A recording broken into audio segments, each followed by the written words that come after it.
Ele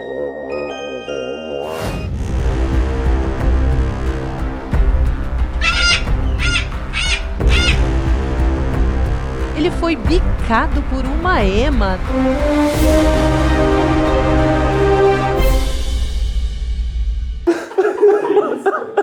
O roteirista ficou maluco. A pandemia é, sem dúvida, o maior desafio da nossa época. Em crises como essa, tudo fica mais claro e a gente descobre quem é quem na fila do pão. Afinal, quem são os heróis do combate à Covid? Aqueles que vão deixar sua marca como os verdadeiros combatentes dessa guerra. E os vilões? Os covardes que desertaram na hora da batalha e se esconderam quando o país mais precisava deles. É isso que nós vamos falar no Café com Bolos de hoje. E aí, tem tempo para um cafezinho? Para fazer um bom café, meu bem. O Brasil deve chegar a 100 mil mortos nos próximos dias. Praticamente todo mundo conhece alguém que se contaminou ou que não resistiu ao vírus. É difícil imaginar que tanta gente tenha morrido no país por uma doença que poderia ter sido melhor controlada se o poder público tivesse maior responsabilidade, como foi em várias outras partes do mundo. É por isso que a gente nunca pode se conformar. É inaceitável a maneira como Bolsonaro e vários governantes brasileiros trataram a pandemia. Custou e tem custado vidas para o nosso povo. E não foi por falta de esforço da sociedade. Desde o início da pandemia, milhares de profissionais de saúde estão arriscando suas vidas e cuidando das pessoas da melhor forma possível. Correu nas redes fotos, vídeos, relatos desses profissionais chegando em casa exaustos e com a cara toda marcada pelas máscaras e equipamentos de proteção. Silvana, esposa do Vagnão, que é enfermeira no Hospital Campo Limpo e pegou Covid. Ela relatou que lá na enfermaria do Hospital Campo Limpo, no começo foi um caos. Não fizeram a separação do que era Covid e do que não era Covid e todo mundo pegou. Acho que não foi só lá, né? Foi meio que generalizado isso. Depois fizeram a separação, mas aí muitos adoeceram. Alguns, infelizmente, não sobreviveram. Um relatório do Ministério da Saúde mostrou que 1/4 dos profissionais de saúde que faleceram no Brasil eram de São Paulo. A maioria enfermeiras. Sem esses profissionais, é difícil imaginar quantos mortos mais por coronavírus a gente teria no Brasil. E quando a gente pensa nesses verdadeiros heróis da saúde, não dá para esquecer de quem tentou sabotá-los desde o princípio. Bolsonaro, o grande vilão da pandemia, trocou 2 ministros da saúde, colocou um militar que nunca tinha atuado na área e gastou menos de 1/3 do orçamento previsto para o combate ao coronavírus. Ou seja, de cada R$1 que estava previsto para combate à pandemia, ele só gastou 33 centavos. O Brasil simplesmente não testa, não monitora os focos de transmissão e vai empurrando com a barriga. Investiu em cloroquina, mas não em vigilância epidemiológica. Mas nós precisamos falar também de outros heróis, os professores. Quem tem filho pequeno, como eu, meninas, ou mesmo quem está na faculdade, sabe as dificuldades das aulas online. Isso quando se tem o privilégio de ter banda larga, um tablet ou um computador em casa. E do outro lado da tela, tem sempre um professor com o desafio de fazer com que dezenas de pessoas aprendam ao mesmo tempo, muitas vezes usando recursos precários. Esses dias, circulou um texto no Twitter com que eu me identifiquei, tanto por ter filhas em casa tendo aula, como também por ser um professor. Foi um relato de um professor na pandemia. Vê só, aula síncrona, aula assíncrona, aula por WhatsApp, aula gravada, aula ao vivo, aula na plataforma virtual, prepara o roteiro, prepara o PowerPoint, planeja a aula, acordo desesperada, penso no que tem para fazer amanhã, perco o sono, o dia amanheceu, começa tudo de novo. E depois não sabem por que tem professor e professora infartando, surtando e adoecendo. E ainda escutamos mais um professor para ganhar dinheiro em casa sem trabalhar. Para um professor que está com turma regular, que a turma se conhece, que fica falando no chat, e que a aula é todo dia, é enlouquecedor. Eu acompanho pelas meninas. Os professores não foram preparados tecnicamente para isso. Jogou no colo, se vira, para aprender a lidar com recurso, não sei o quê. Aí o professor fala uma coisa, às vezes chama a atenção de um aluno, entra o pai, eu já vi isso aqui com as meninas. Entra o pai do aluno, a mãe do aluno que não gosta, que vai tirar satisfação com o professor no meio da aula. Quer dizer, tira a autoridade do professor diante da classe inteira, das outras crianças. Eu fico imaginando depois, aí acompanhei um pouco, né? Porque às vezes não fica com o fone ligado, dá para ouvir. Fico imaginando na pele dessa professora, desse professor. Dureza. Os professores são verdadeiros comandantes da batalha virtual no Zoom e no Google Meet. Aqui na cidade de São Paulo, na educação, a prefeitura tem sido uma vilã.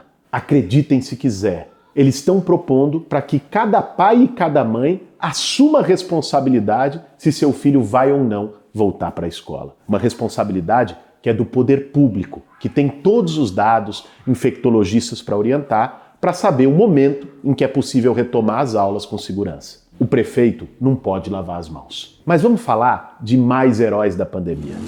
Quem olhava pela cidade, principalmente quando a quarentena estava mais rígida, só via motos. A maior parte delas com aquelas bolsas grandes escrito iFood, Rappi, Uber Eats. Mas poucos se atentaram para a situação dos entregadores. A maioria, jovens da periferia, chegando a trabalhar 12 horas num dia para receber R$800 no fim do mês. Reféns dos abusos e arbitrariedades dessas empresas e arriscando a vida todos os dias para poder pagar as contas. Quem são os entregadores? Quem está por trás daqueles capacetes? Os jovens desempregados da periferia, subempregados. É a nova geração de trabalhadores das grandes cidades brasileiras. Por quê? Porque os caras fizeram uma reforma trabalhista em 2017, que praticamente rasgou a CLT, destruiu o direito e liberou geral todo tipo de contratação precária. O que hoje até a Uber deu o nome da uberização do trabalho. O que é a uberização do trabalho? É trabalho sem direito. Vende a ideia para o cara que ele é um empreendedor, você trabalha por conta própria, você faz seu horário,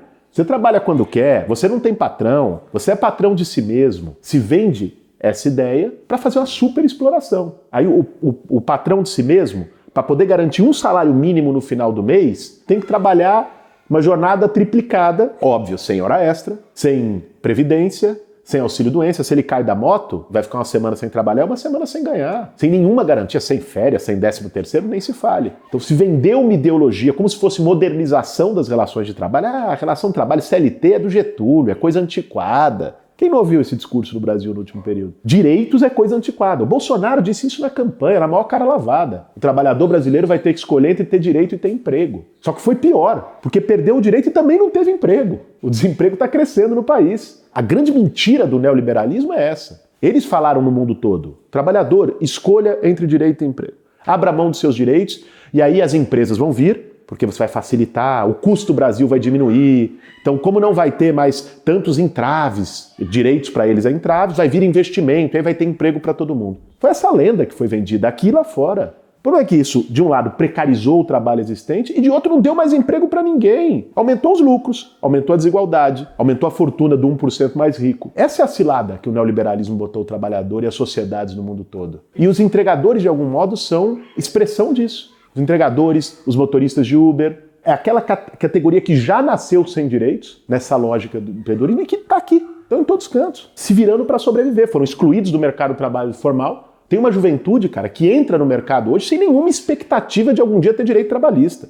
Isso não faz parte da perspectiva de futuro que ele formula. E é jogado à própria sorte. Então, muitos entregadores, muitos motoristas de Uber já estão começando a perceber essa mentira que foi contada para eles, do empreendedorismo. É claro que é muito melhor para qualquer trabalhador fazer o seu próprio horário. É claro que é muito melhor para qualquer trabalhador decidir um dia que ele não vai trabalhar porque possa ir no médico, porque para cuidar dos filhos, por qualquer razão, para descansar. Agora, o preço disso é perder todos os direitos trabalhistas, ser super explorado numa jornada, atrás de uma moto, atrás de um volante, para não ganhar nada? Para ganhar um salário? É isso que começou, essa máscara começou a cair. Acho que a pandemia ajudou a mostrar isso, porque mostrou o quanto esses trabalhadores se tornaram imprescindíveis para a sociedade e também evidenciou para todo mundo o quanto... Cara, os entregadores estavam brigando por ter EPI, os entregadores estavam brigando para ter um horário para poder comer. Saiu uma matéria esses dias no jornal, contando a história de entregadores, e um dizia, pô, eu carrego o dia inteiro almoço de R$100, refeição de R$100 e como marmita fria.